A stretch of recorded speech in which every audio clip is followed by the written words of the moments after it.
Hey guys, so I got a review here for Brightburn. This was a movie that I was very much looking forward to because the concept of an evil Superman kid was pretty cool, and I did like that it was being produced by James Gunn. However, I did look up his brothers, the two that are writing it, Brian and Brad, or something along that, Mark, I think. Their writing credits include Journey 2, and that's kind of it. They don't really have much, and it shows in this film because while the idea is cool, that's almost all that's in the film is just the idea. Now, the reasoning for the kid's lack of development is kind of there. There is something that's influencing him, but he goes from a 12-year-old kid to a monster almost instantly. And admittedly, the kid is not given much to work with. He literally just goes from good to bad like this.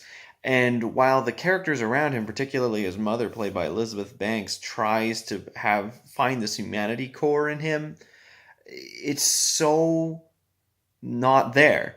There are scenes where he all of a sudden kind of goes back to like a little bit of like humanity, but it's like no, that doesn't make any sense. He's a monster. He's a full blown monster, and I like that idea. I like the idea of a child psychopath. There were scenes actually not involving his powers that were very uncomfortable, which was cool.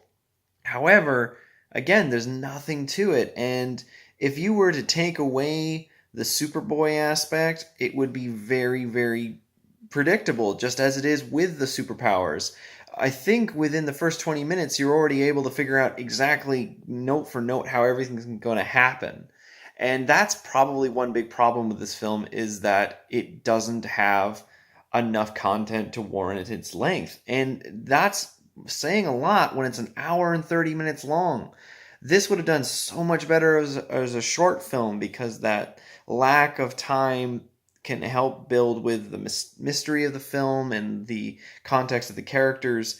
I'll admit it was a very interesting watch sometimes. There was some gore that I just did not expect in the film, and I was slightly entertained at certain points, but a lot of the time I was checking my watch because I was like, all right, what's next? Oh, yep, this part that is totally copy and paste from all other kind of films like this in terms of its context.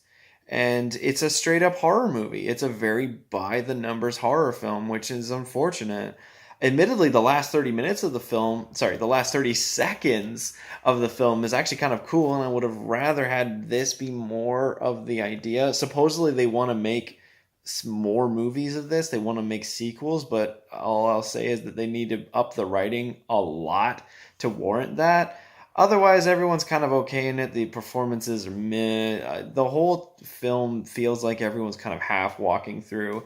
Even Roy from The Office is in here, and he's okay in it too. But I honestly wouldn't care to ever see this again. It's not a film that warrants the full use of its idea. It's an unfortunate waste almost, and it sucks because it was a cool idea, but that's basically it. It's just an idea in the end. So in the end, I'm going to give Brightburn a 2 out of 7. If you're interested in this sort of thing, yeah, I would definitely say go and see it. It's a cool idea, but I would rather read Red Sun or something else because this was a cool multiverse idea that's made by Sony, admittedly. So they get as close to Superman without actually mentioning anything of Superman, but he basically has all of Superman's powers.